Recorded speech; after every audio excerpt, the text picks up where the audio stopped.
So let's say you're into yoga or Pilates, or maybe you dabble in gymnastics like me. Either way, you know being flexible is key to doing what you love. That's why Smoothie King created this Stretch and Flex smoothie for people like us, with whole fruits and organic veggies, plus type 2 collagen. Make it part of your daily fitness routine to support flexibility and joint health. So try the Stretch and Flex smoothie in tart cherry or pineapple kale. Order online today for pickup or delivery. Smoothie King, rule the day. 15 minutes could save you 15% or more. Oh, that's a cheer we used to do in softball. What? It's actually Geico's. Whenever someone hit a triple, we would wave our bats and yell, 15 minutes could save you 15% or more. But we never got to use it because we would only hit home runs. Annoying. The phrase is from Geico because they help save people money. Geico? Yeah, they were our team sponsor. Geico. 15 minutes could save you 15% or more. Hi, I'm Brad Dourif. My name is Colin Salmon. I am Emily Hampshire, and I play Jennifer Goines on 12 Monkeys. Hey, this is Katie Sackhoff. Hey, it's Greg Grunberg. My name is Gareth Edwards. My name is Neville Peach, and I'm a concept designer in film. Hello, my name is Matt Frewer, and welcome to Sci-Fi Talk. Hi, this is Tony Tellado. Probably one of the most prolific composers right now is Bear McCreary. He scored recently Godzilla, King of Monsters, Child's Play, of course working on Season 10 now of The Walking Dead, and also the film 10 Cloverfield Lane, Colossal, and the video game God of War. I sat down with other reporters at the roundtables at San Diego Comic-Con.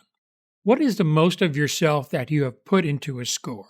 That's a really great question, and I feel like there's a part of me that goes into all of it, and that all of it represents a side of my personality. That might have been the end of my answer like 3 months ago, but actually, after scoring Child's Play, it might be that. I mean, because Child's Play, unlike anything else I'd ever scored, is performed almost entirely by me, layering by layer, by meticulous layer, singing all the vocal parts, playing all the little toy pianos and hurdy-gurdy and accordion and slide whistles and kazoos and action figures. It's very tactile. It's very direct. It's like right out of my brain into this weird score. And as a result, I wasn't thinking about it this way, but it's very personal because it literally is not filtered through any other performer. Even when I write this evocative string piece, I'm not a violin player, so the violin section, they add something, they make it their own. And Child's Play, there was none of that. It was, for better or worse, all that weird is me. So, yeah. When you're composing a score, do you hear the instruments in your head? The short answer is yes. It's very difficult for me to write music in a vacuum without knowing what the instruments are going to be. Whatever the instrument is, it has its places where it speaks very strongly, places where it's weaker, and especially as not always, but I frequently gravitate toward ethnic instruments and world instruments that they're extremely limited. I mean, like bagpipes, for example. I mean, there's literally notes they can't play. There's melodies they can't physically play. But when I learn what those things are and then go, okay, this is the strength of this instrument, and then I write with that in mind, it helps inspire me. You know what I mean? Whereas the other way around, if I go, oh, here's my tune, I guess I'll have a flute play it, it might work or it might not. Do you know what I mean? So it's helpful for me to pick some of those sounds early on and then base my ideas on that. Regarding your score for God of War, you composed a theme for Kratos, which was not used but apparently influenced the Mother's theme. Has this happened before when you composed one theme that influenced another? I find most of the time that I'm really struggling. Like when I hit a dead end, it's like, I don't know what this should be. Most of the time it means I've already found it and I abandoned it. You know what I mean? And that's when I kind of go, oh, wait, what was that other thing? So that happens a lot. I mean, I'm usually moving so quickly. It's like as I'm writing themes or coming up with ideas, it's like, okay, there's that, put it away. There's this, put it away. I feel like, that I sometimes get lost in all the ideas. And that sometimes that first instinct that you embellish or change until it's not what it was anymore, sometimes that really is what you were looking for the whole time. So it's funny how often I forget this. And I hit that dead end and it's like, I'm out of ideas here. Then I go, well, what about that other thing? Because I never catch myself in the moment. You never know when you've got that great idea and you set it aside. You have to wander through, you gotta like wander through the store for a while before you figure out you had what you came in for. Yeah, as far as what I call the mad scientist portion of composing, where you just take all these different sounds and manipulate them and experiment. Do you get a chance to do that on projects if you're lucky? That, I think, is probably the best description of most of my creative process. So it's I have to have time to do that or I can't do a project. And the more of that I do, the quicker I'll be able to do everything else that comes next. For example, I remember doing a TV pilot where I had 2 weeks to score 70 minutes of full orchestral music. And that I was like, that means if I need to write like 5 minutes a day every day, and I just need to start with a theme. So I spent the first day trying to write the theme and come up with like the experiments, right? Didn't have it. Spent the second day, third day, fourth day, fifth day, sixth day, I came up with something. I was like, okay, I think this is it. And I was like bordering on a panic attack because it's like, oh my God, I have to write like 10 minutes a day to finish this. But with the experiment successfully done, I had something I was excited about. So then I did it.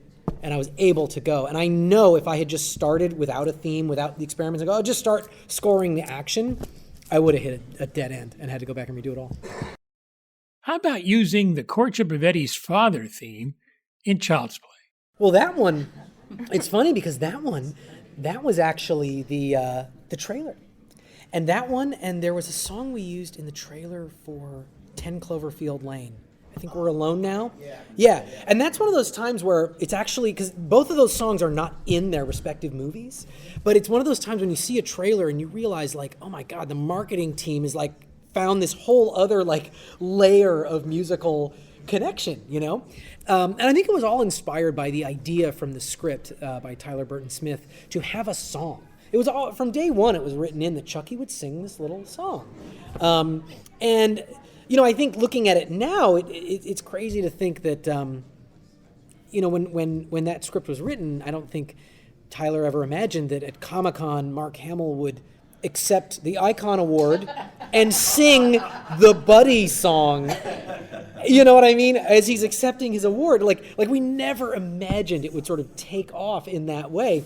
But I think all of that comes from this playful idea that the scriptwriter really had, which is like, what if the doll has a song? It's like Care Bears. It's Teddy Ruxpin. It's distorting this innocent idea into something more sinister.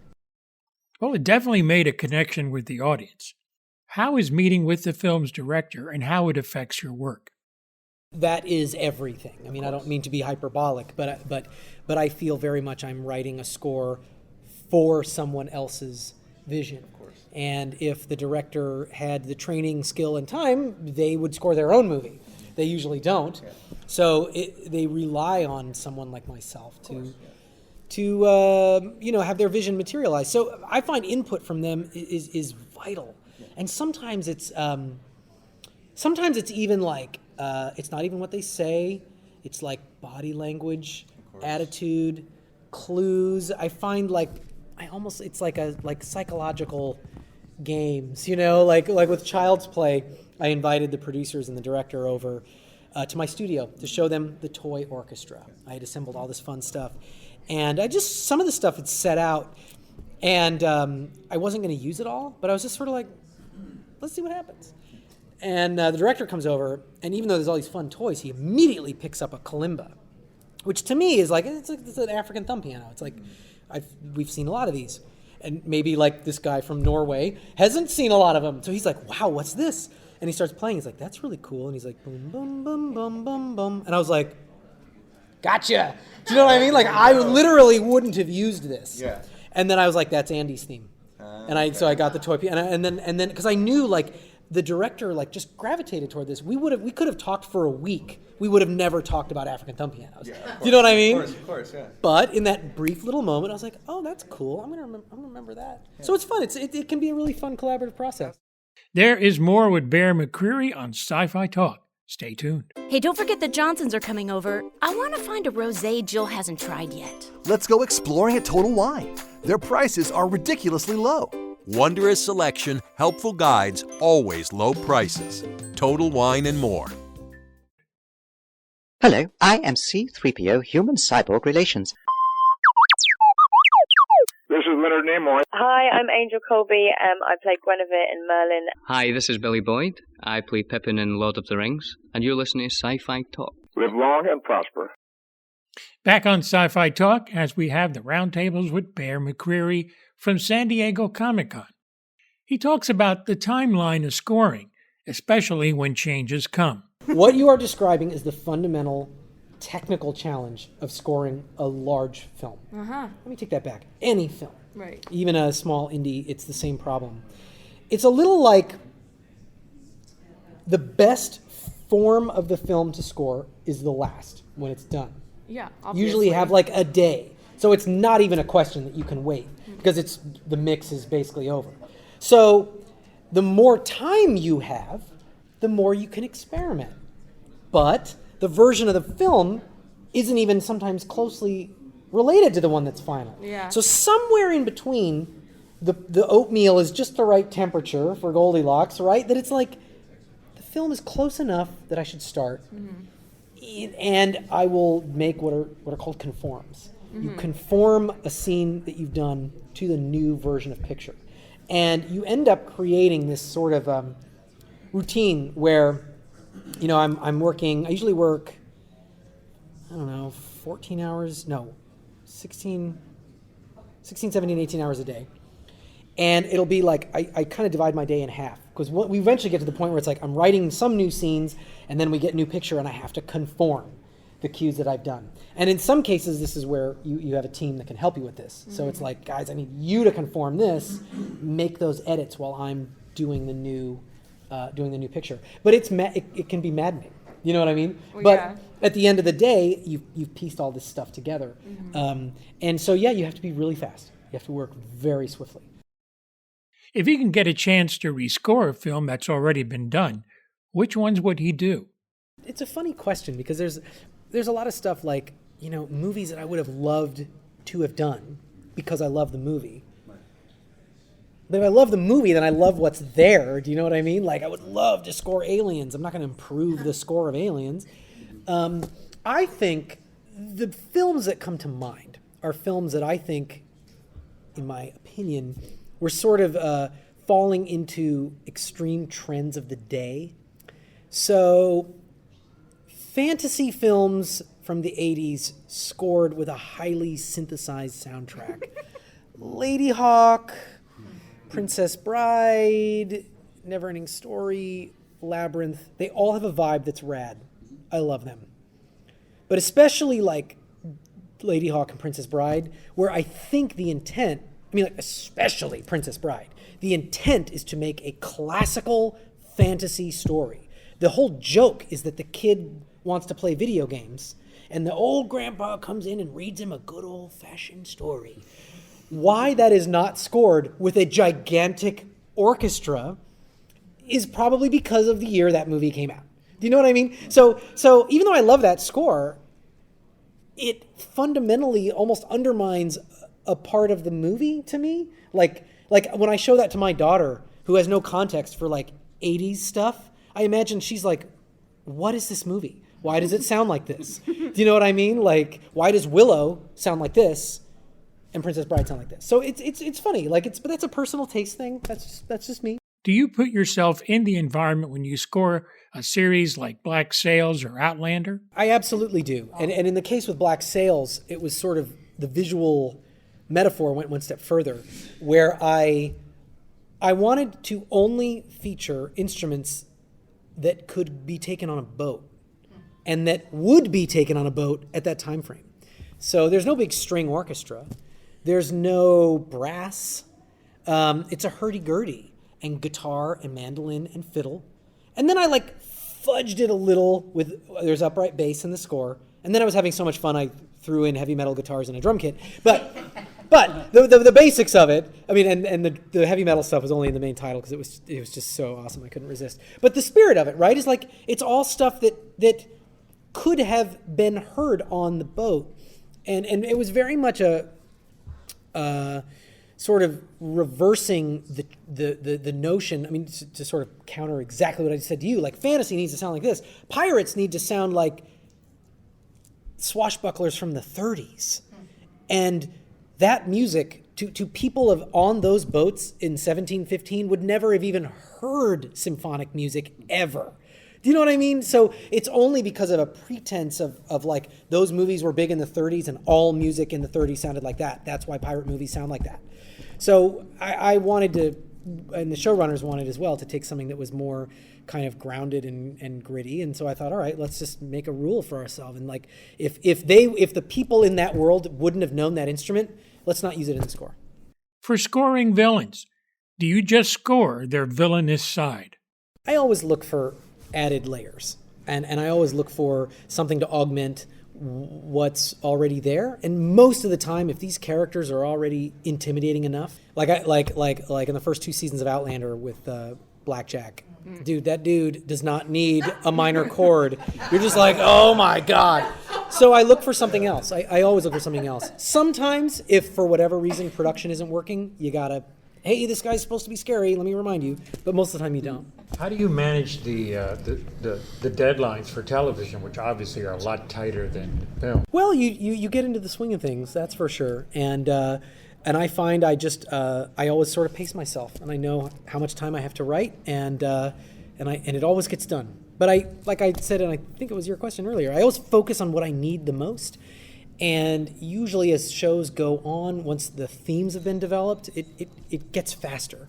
I find the deadline in film is always way harder than TV. Because eventually you know, if you've made it to episode 2, you've already done this. Whereas with a film, you're usually inventing it from the ground up every time. He has a lot on his plate, and he talks about juggling different projects.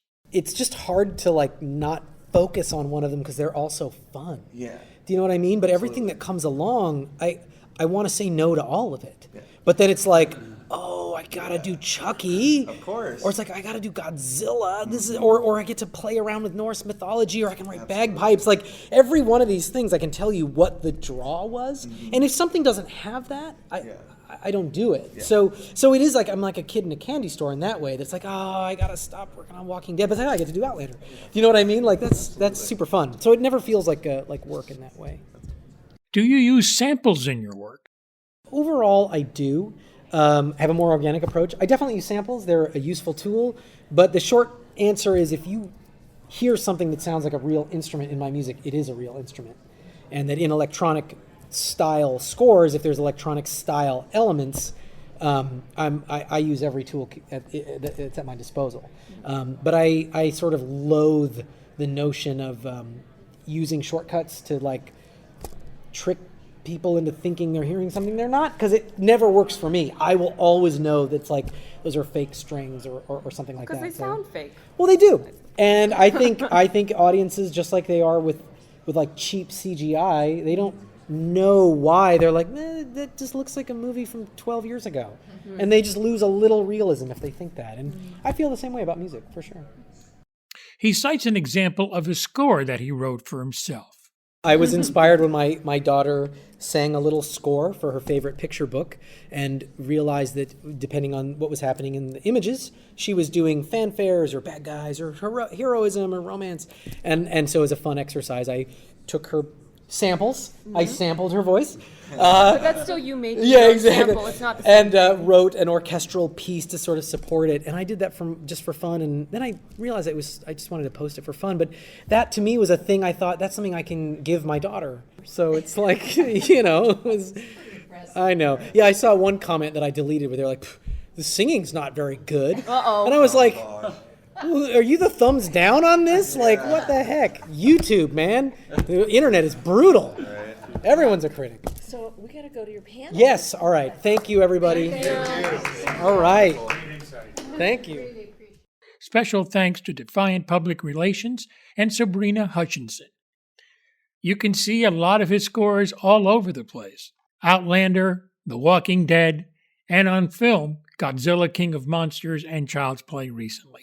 And if you're playing video games and play God of War, you probably heard him too. Till next time, this is Tony Tellado. Thanks for listening. Hi, I'm LeVar Burton, and you're listening to Sci-Fi Talk. Time to fire up the grill. Time to go to Total Wine and find the perfect flavor to pair with those burgers. Ooh, I love their beer cooler. You love their prices even more. Wondrous selection, helpful guides, ridiculously low prices. Total Wine and more. 15 minutes could save you 15% or more. Oh, that's a cheer we used to do in softball. What? It's, actually Geico's. Whenever someone hit a triple, we would wave our bats and yell, 15 minutes could save you 15% or more. But we never got to use it because we would only hit home runs. Annoying. The phrase is from Geico because they help save people money. Geico? Yeah, they were our team sponsor. Geico. 15 minutes could save you 15% or more.